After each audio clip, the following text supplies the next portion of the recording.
എന്നതിലേക്ക് അവരെ വിളിക്കുവാൻ വിശുദ്ധ ഖുർആൻ പറയുമ്പോൾ പ്രവാചകന്റെ അടുക്കലേക്ക് സംവാദത്തിന് വേണ്ടി വന്നിട്ടുള്ള പുരോഹിതന്മാരുണ്ടായിരുന്നു. അവര് പ്രവാചകനോട് ചോദ്യങ്ങളുമായി വന്നിട്ടുണ്ടായിരുന്നു. ആ പ്രവാചകന് പടച്ചതമ്പുരാൻ പറഞ്ഞു, യസ്അലൂനക യസ്അലൂനക യസ്അലൂനക യസ്അലൂനക എന്ന് പറഞ്ഞ് ഖുർആൻ ഓതുമ്പോൾ നിങ്ങൾ കാണുന്നത് അത്തരക്കാരായ ആളുകൾ പ്രവാചകന്റെ അടുക്കൽ വന്നുകൊണ്ട് ഉന്നയിച്ചിരുന്ന ചോദ്യങ്ങളാണ്. ആ ചോദ്യങ്ങൾക്ക് പറയേണ്ട മറുപടികളാണ് വഹീ മുഖേന പ്രവാചകന് പടച്ചവൻ പഠിപ്പിച്ചു കൊടുത്തിട്ടുള്ളത്. അതുകൊണ്ട് തന്നെ ഇത്തരത്തിലുള്ള സംഭവങ്ങൾ നമുക്ക് ഏറെ കാണാൻ സാധിക്കും.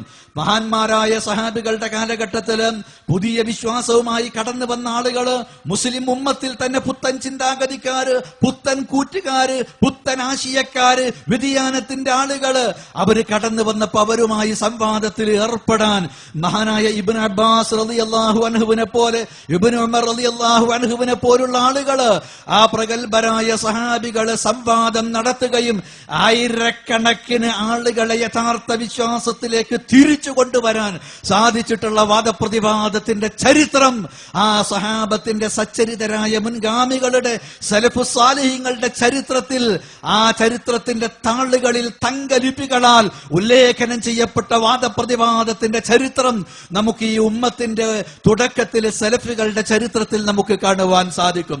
ഇതേപോലെ തന്നെ വിശ്വാസ വ്യതിയാനം താബീങ്ങളുടെ കാലഘട്ടത്തിലും അരങ്ങേറിയപ്പോൾ, ആ ഇമാമുകളുടെ കാലഘട്ടത്തിൽ അരങ്ങേറിയപ്പോൾ അവരൊക്കെ തന്നെ ചൂടേറിയ ചർച്ചകൾക്ക് നേതൃത്വം കൊടുക്കുകയും എന്നിട്ട് ഖുർആനിന്റെയും ഹദീസിന്റെയും അടിസ്ഥാനത്തിൽ ശരിയായ വിശ്വാസം സമർത്ഥിക്കുകയും അങ്ങനെ വ്യതിയാനത്തിൽ ഒലിച്ചുപോയിക്കൊണ്ടിരുന്ന സമുദായത്തെ വിശ്വാസത്തിന്റെ പ്രമാണങ്ങളുടെ തെളിവുകൾ നിരത്തിക്കൊണ്ട് തടഞ്ഞു നിർത്തിയിട്ട് അവരെ രക്ഷപ്പെടുത്തുകയും മുങ്ങിപ്പോകാതെ രക്ഷപ്പെടുത്തുകയും ചെയ്ത ചരിത്രം മഹാന്മാരായ ഇമാമുകളുടെ പ്രബോധന ചരിത്രത്തിൽ ഏറെ നമുക്ക് കാണാൻ സാധിക്കുന്നതാണ്.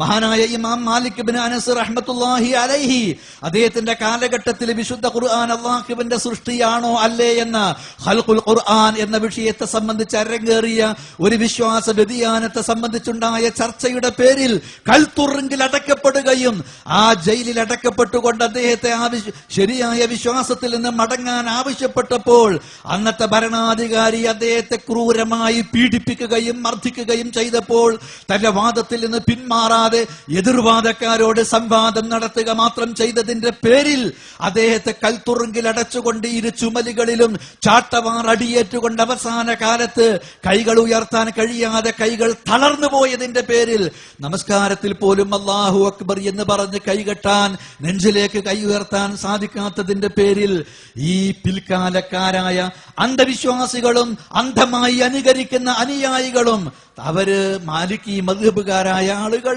അവര് പിന്നെ നമസ്കാരത്തിൽ കൈ ഉയർത്തല് സുന്നത്തില്ല, കൈ ഉയർത്തേണ്ടതില്ല എന്ന് പറയാണ് ചെയ്തത്. ഇമാമിന്റെ കൈയിന് അടിയേറ്റിട്ട് ഇമാമിന്റെ കൈ തളർന്നു പോയതാണ്, അതുകൊണ്ടാ പൊങ്ങാതിരുന്നത്. അല്ലാഹു അക്ബർ എന്ന് പറയുമ്പോ മാത്രമല്ല അദ്ദേഹത്തിന്റെ കൈ പൊങ്ങാതിരിക്കുന്നത്, ഭക്ഷണം കഴിക്കുമ്പോഴും കൈ പൊങ്ങാറുണ്ടായിരുന്നില്ല.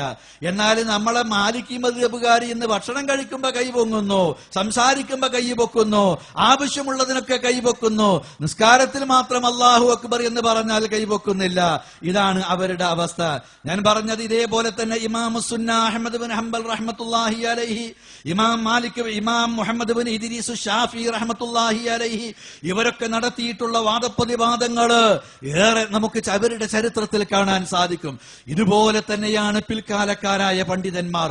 മഹാനായ ശൈഖുൽ ഇസ്ലാം അഹ്മദ് ബിൻ തൈമിയ്യയെ പോലെയുള്ള, അതേപോലെ തന്നെ മുഹമ്മദ് ബിൻ അബ്ദുൽ വഹാബിനെ പോലെയുള്ള, ഇമാം ഷൗക്കാനിയെ പോലെയുള്ള ഒട്ടനവധി പണ്ഡിത കേസരികൾ മുജദ്ദിദീങ്ങൾ പിൽക്കാലങ്ങളിലും ഇതുപോലുള്ള വാദപ്രതിവാദങ്ങളിൽ ഏർപ്പെട്ടിരുന്നുവെന്നും തങ്ങളുടെ സമുദായത്തെ ഇത്തരത്തിലുള്ള വാദപ്രതിവാദങ്ങളിലൂടെ വിശ്വാസത്തിന്റെ യാഥാർത്ഥ്യങ്ങളിലേക്ക്, കർമ്മങ്ങളുടെ യാഥാർത്ഥ്യങ്ങളിലേക്ക്, തൗഹീദിലേക്കും സുന്നത്തിലേക്കും അവരെ പ്രമാണങ്ങളുടെ അടിസ്ഥാനത്തിൽ തിരിച്ചു കൊണ്ടുവരുവാൻ സാധിച്ചിരുന്നു എന്നതാണ് നമുക്ക് നമുക്ക് മനസ്സിലാക്കാൻ സാധിക്കുന്നത്.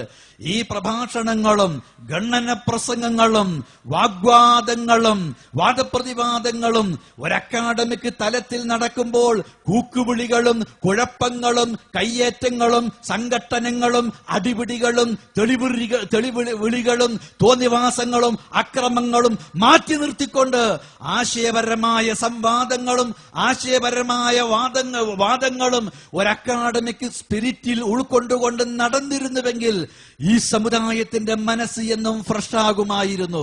ഈ സമുദായം സ്വീകരിക്കുന്ന വിശ്വാസങ്ങളും കർമ്മങ്ങളും ഫ്രഷാകുമായിരുന്നു.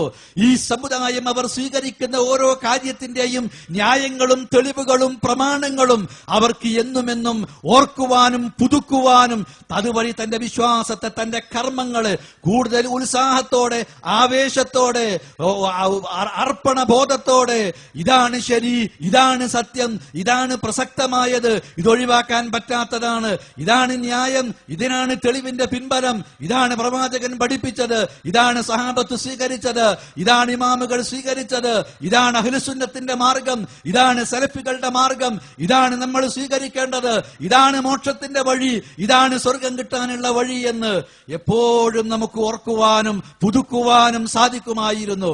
നേരെ മറിച്ച് ചർവണം ചെയ്യപ്പെട്ട് സത്യവും അസത്യവും വേർതിരിക്കാൻ കഴിയാത്ത പിൽക്കാലക്കാരായ ചില ആളുകൾ എഴുതി വെച്ചത് അതന്ധമായി സ്വീകരിച്ചു പോകുന്നത്, ഏതോ ചില വഴുതുകളിൽ ആരെങ്കിലും പറഞ്ഞു കൊടുത്തത്, അല്ലെങ്കിൽ കാരണവന്മാരായി പരമ്പരാഗതമായി സ്വീകരിച്ചു വന്നത്, ചിന്തിക്കാതെ മനസ്സിലാക്കാതെ ഉൾക്കൊള്ളാതെ അറിയാതെ അത് തത്ത കാക്ക പൂച്ച എന്ന് പറയുന്നത് പോലെ ആ കാക്കയും പൂച്ചയും പറയുന്ന അവസ്ഥയിലല്ലാതെ നമ്മുടെ സമുദായം ഇന്നീ കാണുന്ന മരവിച്ചുപോയ ഉണങ്ങിപ്പോയ അറിവില്ലാത്ത ഒരു ബോധമില്ലാതെ എന്തോ ചെയ്ത് മരിച്ചു പോകുന്ന അവസ്ഥയിൽ നിന്ന് അവർക്ക് രക്ഷപ്പെടാനും സാധിക്കുമായിരുന്നു. ഞാൻ പറഞ്ഞു വന്നത് എന്തിനാണ് ഇത്തരത്തിലുള്ള സംവാദങ്ങൾ എന്നതാണ്. ചിലപ്പോ നമുക്കൊക്കെയും തന്നെ ചിലപ്പോ ഇന്ന് ഈ സംവാദം എത്തിപ്പെട്ട അവസ്ഥ കാണുമ്പോൾ തോന്നിപ്പോകും ഇത് സമയം കൊല്ലലാണ്, സമയം നഷ്ടപ്പെടുത്തലാണ് എന്നത്. പക്ഷെ ഒരു യാഥാർത്ഥ്യമുണ്ട്. കേരളത്തിലെ ഇസ്ലാഹി പ്രസ്ഥാനത്തിന്റെ ചരിത്രം പരിശോധിച്ചു നോക്കിയാൽ ആ ചരിത്രം പ്രവാചകന്മാരുടെ ചരിത്രം പോലെ മഹാനായ റസൂൽ